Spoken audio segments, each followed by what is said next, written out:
Kaieteur Radio, keeping you informed. Demerara and Essequibo 99.1 FM. Berbice 99.5 FM. Kaieteur Radio.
Good day. Welcome to your news at noon on Kaieteur Radio. I'm Kevin Smith.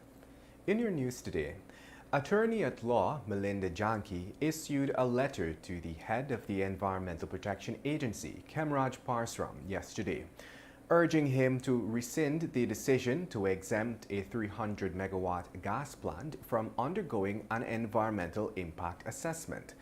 The plant in question forms part of the onshore facilities that will collect and utilize gas from the Liza field in the Stabroek block. A massive pipeline to be constructed by ExxonMobil will pipe the gas to shore to be utilized by the 300 megawatt power plant.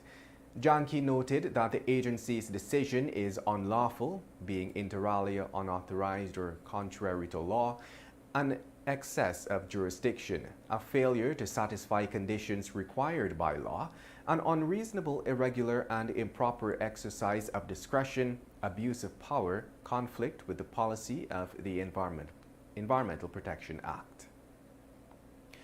And even as he maintains that Guyana can and must seek a renegotiation of the lopsided 2016 Stabroek Block PSA, Kaieteur News publisher Glenn Lal recently proffered that significant financial value can still be clawed back without utilizing that direct approach. By using addendums to the contract or inserting provisions within the relevant production permits or licenses, Lal asserted that Guyana could first place a cap on interest rates for loans taken by ExxonMobil and its partners to support future ventures. In the absence of a cap or limit of any sort, Lal said the country is at Exxon's mercy. The businessman also noted that provisions can be inserted into the environmental permits to bind ExxonMobil, the parent company, to provide full liability coverage. This ensures all oil spill expenses and compensation are handled fully by Exxon. In other news, the Guyana Press Association has condemned the decision of the organizers of the Guyana Energy Conference to constrain the media's free access to delegates and other participants of the event scheduled for today. The GPA said in a statement that for many of the delegates coming from free, open, and democratic societies where press freedom and media access are norms, this quite possibly is a novel experience for them, as conference organizers are holding themselves out as the conduit for arranging interviews. Further, the GPA said it noted with alarm the restriction of the media to physical access to the opening of the event energy conference. It said, from all cosmetic explanations given so far, we can only conclude that there is a sinister motive. And now let's tell you, environmentalist Simone Mangal Joly, known for promoting free and fair elections through citizens' participation in elections observation, has written to the President of Guyana about a breakdown in democratic environmental governance in Guyana and the risks this poses to investors. A letter dated February 12th, she pointed out the neglect of the country's environmental protection institutions, resulting in no legally constituted board of directors for the EPA or an environmental assessment board, as well as no environmental appeals tribunal in place, some 7 years after Guyana has entered oil and gas production with international companies and investors. She also raised the matter of conflicts of interest and the unfair handling of complaints before previous environmental assessment boards. And now let's tell you an argument among 5 men on a livestock farm in New Forest, East Kanji Berbice has landed 2 persons in the hospital and 3 others in police custody. Regional Commander Shiv Prasad Bakas confirmed that ranks are investigating an alleged shooting incident that occurred yesterday at around 3 hours. Injured and hospitalized are 49-year-old Rafiq Khan and 41-year-old Luke Prasad. Police have arrested 3 men, including the employer of the injured men, and they are assisting police with investigations. And just before we head to a short break, let's tell you that a community of oil-rich Nigeria is battling the effects of an oil spill that occurred on Friday last and was left uncapped for 3 days. According to reports out of Nigeria, the spill came from one of the pipelines belonging to British oil giant Shell's Nigerian subsidiary, Shell Petroleum Development Company. According to Nigerian reports, a government-led joint investigation team is working to identify the cause and impact of the incident on the local front. Guyana's prolific stopper block has over 11 billion proven barrels of oil, and government has been pushing the oil companies to accelerate their production rate, despite the country is without full liability insurance from the oil and gas majors. You're listening to Kaieteur Radio, 99.1 and of course 99.5 FM. This is your news at noon. We'll return shortly after the break.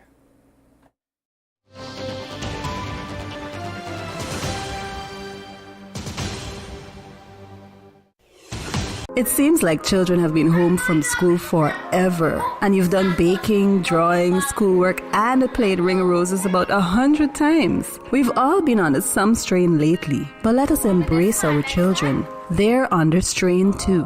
Let's show them more love, patience, and care. Let's help to build their resilience in these trying times. Not just today or tomorrow, but for the future. Their future. A message from the Child Care and Protection Agency, Ministry of Human Services and Social Security, and UNICEF.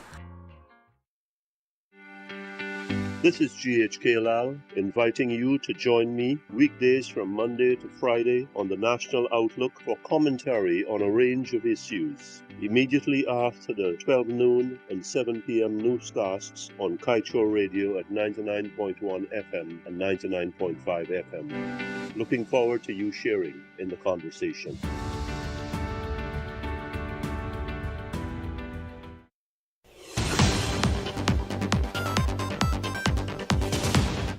Welcome back.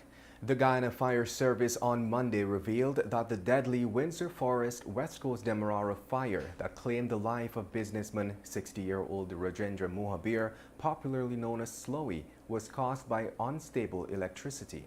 The fire service reported that it was determined that the fire was caused by fluctuations in electricity that led to the arcing and sparking of the breaker panel box, subsequently igniting nearby combustibles. We had reported that the businessman was killed on Sunday afternoon after going back into his burning house at 7th Street, Windsor Forest home to save his grandson he believed was still in the building. At the end of a project's life, oil and gas operators are required to restore the environment and clean the ocean floor after production activities. This process is referred to as decommissioning. Notably, ESSO deducts funds each month for this expense. The money will only be needed after the project's life has ended, which is usually about 20 years after production commences. At a stakeholder engagement recently, Exxon's project manager, Anthony Jackson, was keen to note that these costs, though taken out years in advance and kept by Exxon, may not be enough when the decommissioning process starts. It is understood, therefore, that Guyana must foot the additional costs associated with decommissioning. Meanwhile, Jackson assured that while the fund may also have excess after the process is completed, this sum will be handed over to the government.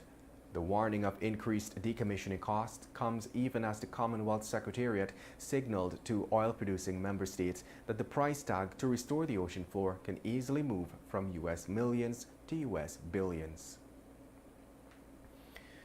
Meanwhile, the Guyana Water Incorporated has reported that over the years, the entity has been losing annually some $20 million with the essential item of the utility company's overall costs being energy. As such, the entity has turned to renewable sources of energy to scale back on its single largest bill, electricity, with the construction of a new 400-kilowatt peak solar farm with a view to reducing its annual operations cost at a new Port Morant water treatment plant.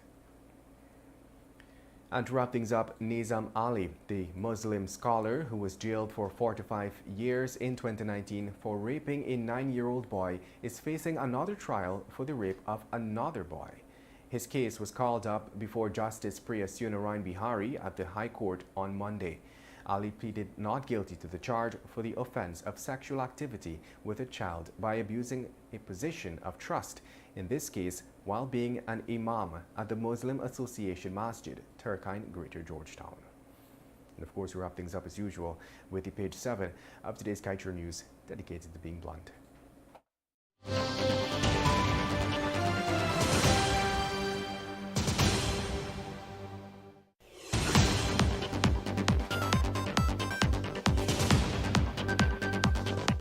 Renegotiation is very destructive. So said Exxon's Mr. Alistair Routledge. Not to be outdone, President Ali said renegotiation could cause a financial run. It sounds like two Americans blowing the same trumpet at the same time. We can understand Exxon's country head, Mr. Routledge. What to make of Guyana's President Ali is another matter. Clearly, he has abandoned Guyanese who trusted him. The barrel bottom is reached when Guyana's leader is on Exxon's side. That brings us to the end of today's News at Noon. I'm Kevin Smith. Thank you for listening.